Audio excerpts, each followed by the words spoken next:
We are welcoming to Telile 24/7 for our Pride panel, Taylor Linloff from Port Hawkesbury, Bryson Syliboy, originally from Shubenacadie, now in Port Hawkesbury, and Jamus Dorey, originally from Louisdale, now living in Cove. Hello to all of you. Hello. Hey, Adam. Hey, Adam. Hi there. Thank you very much for joining me. Because it's Pride Month, and honestly, these are the kind of stories that should be shared inside and outside of Pride Month as well, too. I wanted to have you all in to talk about your individual stories in terms of what it's been like to live in Cape Breton, to live in Nova Scotia, and to live away from the place where you grew up as well, too, and to have your sexuality be a part of your life and to be so intricate to the way you live your life, but by the same token, being able to deal with that within the context of a rural community, both in the past, the present, and looking to the future. So I wanted to begin with you, Bryson, if I could, because we know, for one thing, that Mi'kmaq sexuality and Mi'kmaq LGBTQ is a very different thing than what we experience as white folks, as Caucasians. Yep. So I wonder if you could start this off by speaking a little bit about the two-spirit concept within the Mi'kmaq community. Can you tell us a bit about that to start?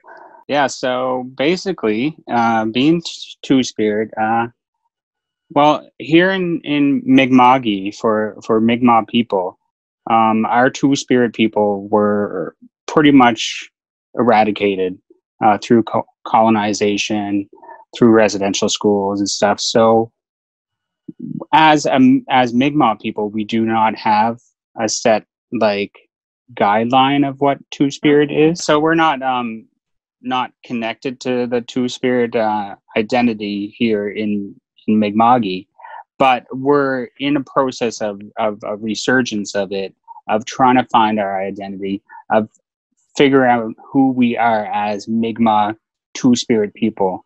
So we try to gather regularly. I'm part of a group called the Wabanaki Two-Spirit Alliance, and we just are a big support group and trying to find our way, in modern times, who we are as Mi'kmaq people. Can you explain what the two-spirit concept means, just to put it in plain English in terms of what exactly it means? Or is that even possible? Well, it is. Basically, it's a blanket term for all LGBTQ people that are Indigenous. It's a identity only to Indigenous peoples. And with being two-spirit, it was coined in, I believe, the 90s, late 80s, early 90s. And it's different for every tribe. So, in North America, we have over 500 distinct tribes. So, being two-spirit before colonization was something that was specific for each tribe. So, sometimes they were healers, sometimes they were, shamans and, stuff like that. So, yeah, it's really specific for each tribe. Yeah. So but we don't, a lot of them have different names for the two-spirit people for what the tribe actually, describes them as. But, the two-spirit term is pretty recent. It's modern. Are you heartened that seems to be a willingness to do this kind of discussion right now within the Mi'kmaq community and with the committee that you're on right now? It's great to see, our youth, being proud two-spirit people, to, especially on reserves, because, on our reserves, the Catholic faith is really prominent, so it's not really accepted being queer or gay, so hopefully we're going to be changing that, and I think more education and more acceptance is coming into our communities, but it is slow to start. Can I ask you then how that compares with your experience growing up and what you found, both in terms of where you grew up in Shubenacadie, but also the general community, in terms of you realizing your own sexuality and whatever coming out experience that you had. What were those days like for you? Well, growing up in a rural area, it wasn't really, I guess status quo to be gay. So, it was kind of frowned upon, especially, growing up in the 90s. It wasn't really mainstream at that time. So I remember only having one really out guy in my high school, and he had to transfer to another school because he was bullied too much, right? Yeah. So, growing up back home, it was okay, but I've seen it come a long way since I was a youth, so it's pretty good. All right, we'll talk a little bit more about how far we've come, not too far down the road. Jamus, I'd like to shift it to you if I could. You grew up in Louisdale. You've had a very specific experience. We'll be talking about that soon enough, in terms of not only growing up as Bryson did, talking about growing up in a very Catholic community, but also growing up in a rural community in Richmond County. So can you tell me a little bit about what it was like for you to realize that you were gay, and what kind of response you got, if any, when you started being a little more public and a little more prominent with that? Sure. So I have to say that my experience overall, given that I was, a teenager in the 80s and 90s, was actually very positive, which I believe is likely contrary to what many people think when they think of smaller rural communities. And that may have more to do with the actual person and their character and their moral fabric. Basically, I think that small town, hometown folks, really do judge people for who they are, in the sense of how they conduct themselves and how they live their life, authentically and whatnot. And so for me, actually, it actually was quite positive. Now, I was late coming out because nobody struggled more with their sexuality than I did myself with my own sexuality, because it was not something that it wasn't really something that I wanted for myself. And of course, when you're socialized a certain way and conditioned a certain way to think that you're defective or that this is wrong, then, you feel defective, and you feel that there needs to be a change or a shift, that you can't necessarily embrace your authenticity and who you are. And so for me, that led me to, waiting till I was almost 28 years old before I came out officially. My experience, both before coming out and after coming out, was incredibly positive, and everybody was incredibly supportive. And, I think that, they embraced me fully in every sense of the word and the expression. And, and for that, I'm eternally grateful. And I know that there's a lot of fear with the coming out process, which is why people remain in the proverbial closet, so to speak. And really the fear is the fear of being rejected and not being accepted and not being loved by your family. Because contrary to what we see here, there are still countries whereby, folks are being thrown off of buildings to their death, and in 2020. So for me, I guess, is the advocacy work that's involved in the queer community, whether it's around pride or whatever the case may be, for me needs to continue personally until every person on this globe is free to fully and truly be their authentic selves. And so whether that's somebody that's in Iran or somebody in a country in Africa, the fight is not finished with me until everybody gets to experience the acceptance that they rightfully deserve. We are not free until everyone is free. On that note, I want to throw it over to you, Taylor, because it is fascinating for me to think. I mean, Jamus, you talk about coming out at 28, and Taylor, you're 3 years younger, and you've been out for a while now. Can you tell us a little bit about your own personal experience growing up and when you decided that you needed to let everybody know that this is how it was for you, and what was the reaction when you did? I don't think I ever really had a closet because my mom knew when I was 3. 3? You know, my mom knew when I was 3. Apparently, she was brushing my hair one day and she's like, "Yep, this one's different." It's been a toss-up, and it's almost a switch in how I've been accepted. As a teenager, when I figured out I was queer, I was in the local SARC GSA, which is a Gay Straight Alliance, which is now known as a Gender Sexuality Alliance, to show that's not just a spectrum from one to the other. And I was very well accepted in that, but I wasn't accepted not because I was gay, but I wasn't accepted because I was unknowingly disabled. I wasn't weird because I was gay. I was weird because I was autistic. And then in recent years, since I was diagnosed 2 years ago, it was a case of I'm being accepted for being autistic, but I'm not being accepted as a queer autistic.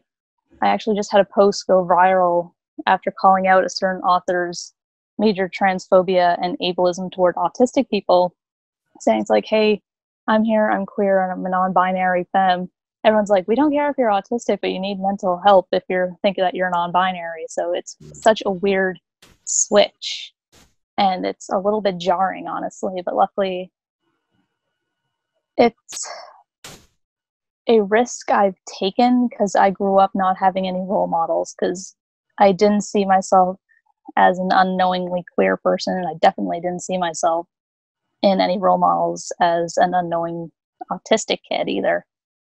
I actually did a spoken word performance last year for Pride at the Tall and Small Cafe in Antigonish, and one of my poems was about being part of the autistic community, and I had one kid come up because he thought he was the only queer autistic person in Nova Scotia, which is so jarring because that's exactly how I felt for the longest time. So the fact that we're still not represented is still painful, because that just means it's just a cycle. Almost like you could be part of one community, but you can't be part of two other communities. Yeah. People don't realize there's actually a very large overlap in the autistic and LGBT community. We believe that it might have to do with the fact that gender and sexuality is often very much a social social construct, which as autistic people, the whole point is that we don't really get that sort of thing. Mm-hmm. Well, I want to shift that over to Jamus again, if I could, because it's one thing to talk about being gay and autistic or queer and autistic. You fell into a very interesting category because you were gay, but also Christian at the same time. And as a matter of fact, you were a founding member of an East Coast Music Award nominated gospel group called Four for the Lord, and very involved with the Curcio movement and the Challenge movement, the retreat movement within the Catholic Church.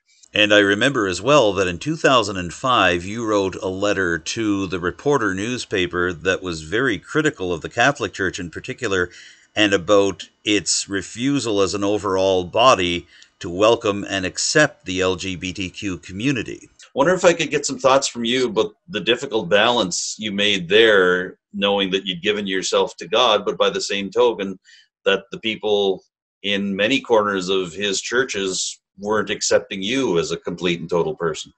It was always a constant struggle. And the struggle was more so the fact that the messaging that I was hearing within the church was that there was something wrong with me, and that I was not truly accepted in that space.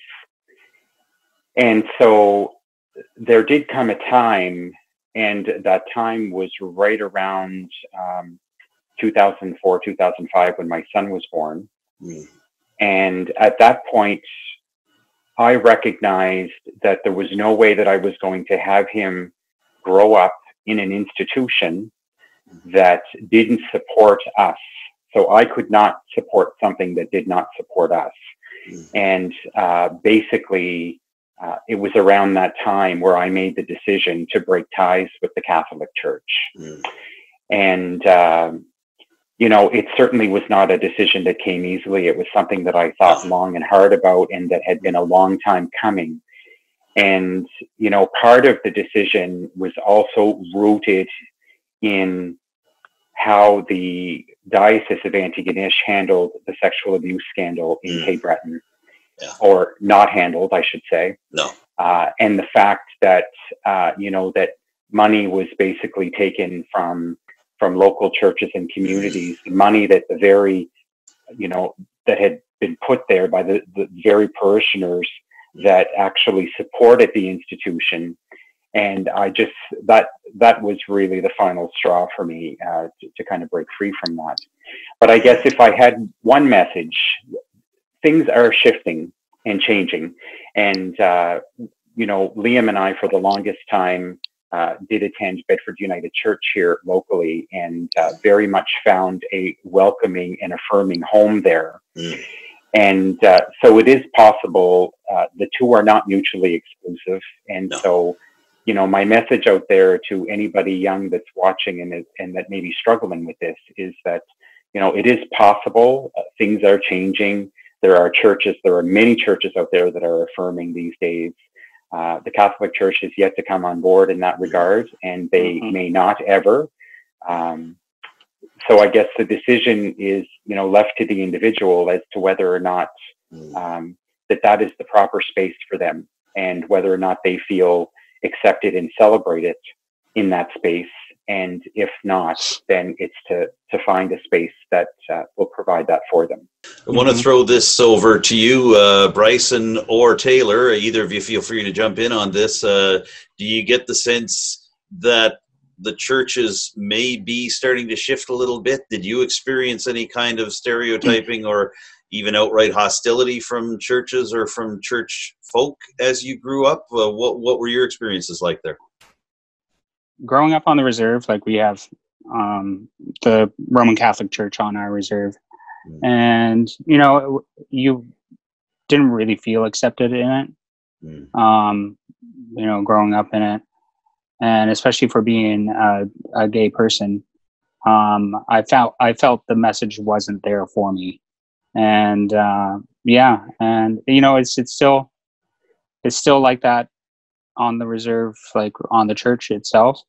I know, like, my cousin was going to marry her girlfriend in the church, and she wasn't allowed to. So it's kind of sad to see that happen, because I know how great different faiths are doing with striving to become better than what they were, you know. So I wish our churches on the reserve would embrace that a little more.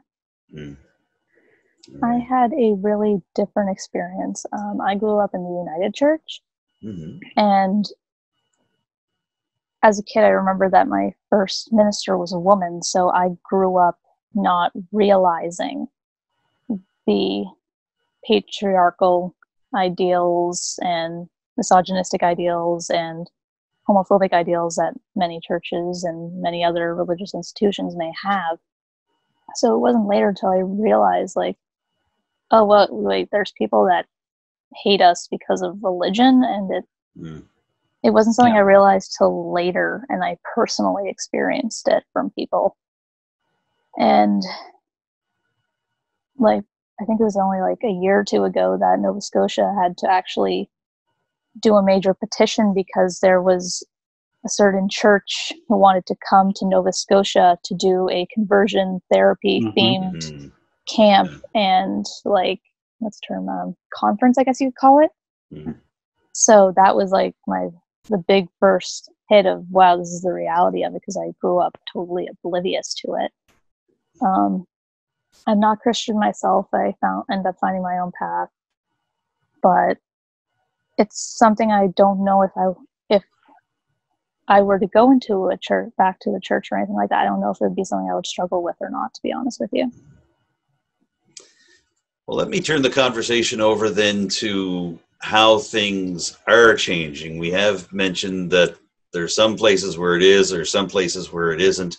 And we had a situation just last week where the pride flag had been flying from the Port Hawkesbury Civic Centre. Mm-hmm. And a complaint came in about that to Mayor Brenda Beaton in Port Hawkesbury, to which she responded by going on Twitter and saying, well, here's my pride pin. She took a very public stand about the complaint, and we remember it wasn't all that long ago that the mayor of Truro, Bill Mills, refused to have a pride flag flying in that town. That actually changed in 2016, and now the pride flag is flown there every year. That brought an end to a 9-year battle between LGBTQ advocates and Mayor Mills. Can you tell us a little bit about how you feel that things might be changing in smaller and medium-sized communities around Nova Scotia, and that there may be some more acceptance shown by those at the highest levels? Yeah, just last year, Port Hawkesbury put the pride flag up for the first time, as well as Queer Prom was the first event for last year. So it's, if anyone's not familiar with Queer Prom, it is an LGBTQ inclusive prom that's welcome to queer youth and their allies to be able to have a space where they can express as their proper gender, go dancing with the same gender or different genders, and that way they feel more safe than a traditional prom. So the youth project is now offering that in various rural communities. So that's definitely a good start for youth so that they don't feel so alone and so isolated. Jamus, your thoughts on this, having lived in this particular path for quite a while now. Obviously, it's not an issue to put a pride flag up or to embrace pride in HRM, but do you feel that the change is getting into rural communities as well? I believe that there are pockets of people, you know, throughout this province, basically, regardless of the geography, that, you know, may not necessarily agree with, you know, flying a pride flag or whatnot. Hats off to Brenda for how she handled the situation, because the thing is that when you're talking about people who have been marginalized for centuries, you have to exaggerate the norms in order to establish some equilibrium. So things are shifting, Adam, and I think they've been shifting for a while, and I think they will continue to shift. I think there's great momentum in the communities across Nova Scotia, and I have seen great promise that people are rising to the occasion. There's more and more acceptance. There's more and more education. There's more and more understanding these days. Employers are more inclusive today, and schools and education is more inclusive today than it's ever been. You know, we have organizations like the province of Nova Scotia and Dalhousie University that are being recognized as a top 100 diversity employer. And in order to get that designation, there are a number of things that they must do to achieve this accreditation. So there's definitely, you know, some phenomenal champions out there, you know, that are fighting the fight and that are helping us advance, you know, what we've been looking for so long, which is basically just to be able to be ourselves.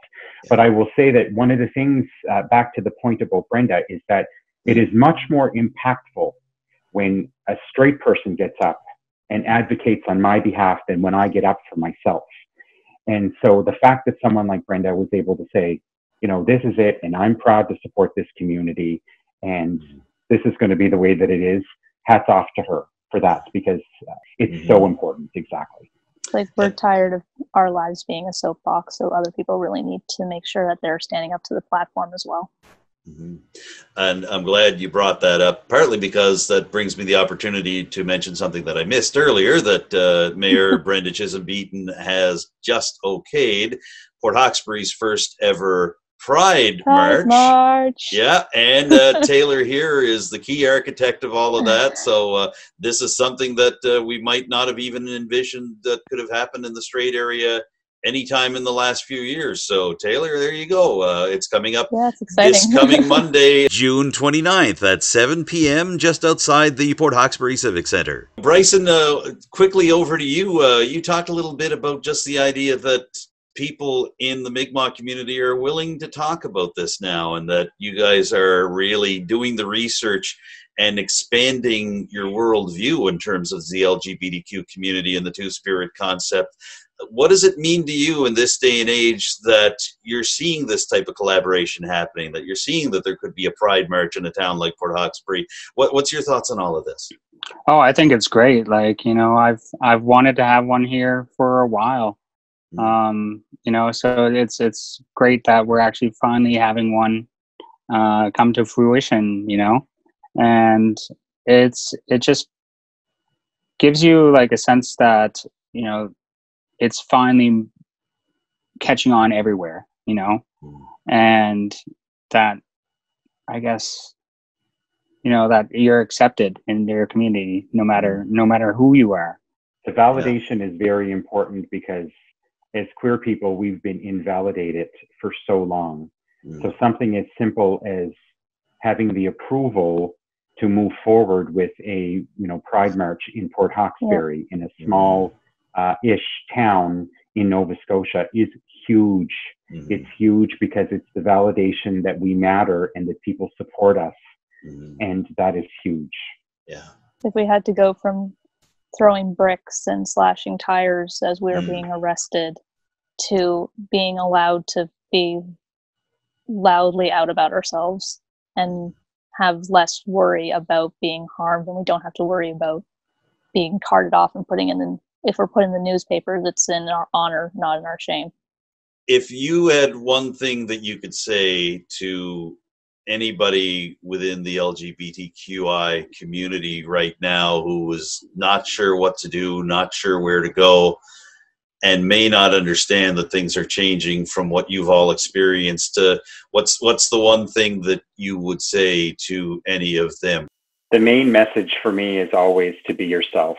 Life is short, and embrace yourself, embrace your differences. It's all of those differences that make this such a beautiful, you know, country and province, and that make our communities beautiful. And if I have one regret in my life, is that I didn't come out sooner, and because you never get that time back. And I will say that one of the saddest things that I have witnessed in my 48 years is watching people go about their lives and not being able to be themselves, not to truly be who they are. And unfortunately, some people die not being able to have been themselves. And I think that what an incredible waste, because we do only have one life to live here. And I think that we should make the best of it. But the biggest piece of advice would be love yourself, be gentle with yourself, be kind to yourself, and come on out and have a great life. Taylor, what are your thoughts on this? What are you saying to people who, like yourself only a few years ago, weren't sure where to turn? I'm looking down at the bracelet my late father gave me, and you know, I think I don't know if it'll be able to show up on camera, but yeah, I can see it. Yeah. Be proud. All I have to say is be proud. I'm going to use his words. You will go through hardships, you know, but be proud of who you are, as Taylor said. And, you know, like what we're doing in the Mi'kmaq community is looking out for our future generations. So what we're going through, what we're figuring out right now is going to be easier for the next 7 generations, you know?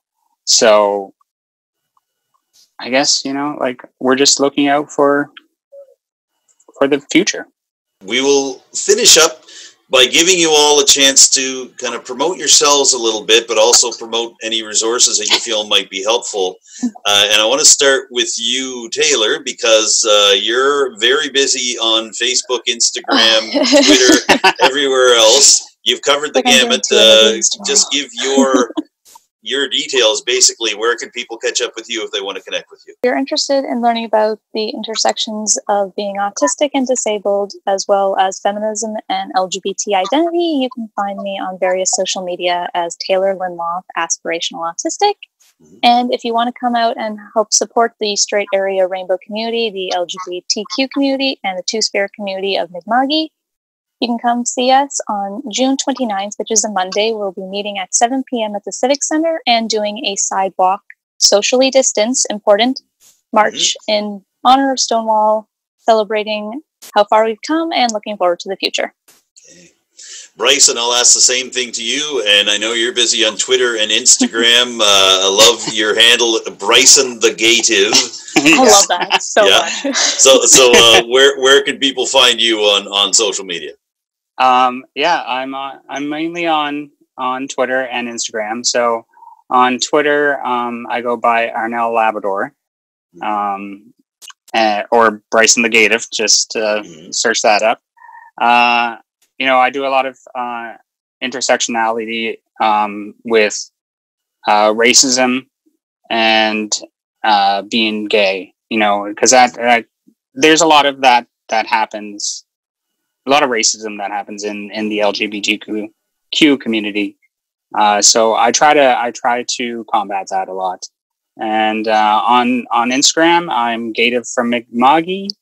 I just post a lot of pictures, or I do my Mi'kmaq word of the day.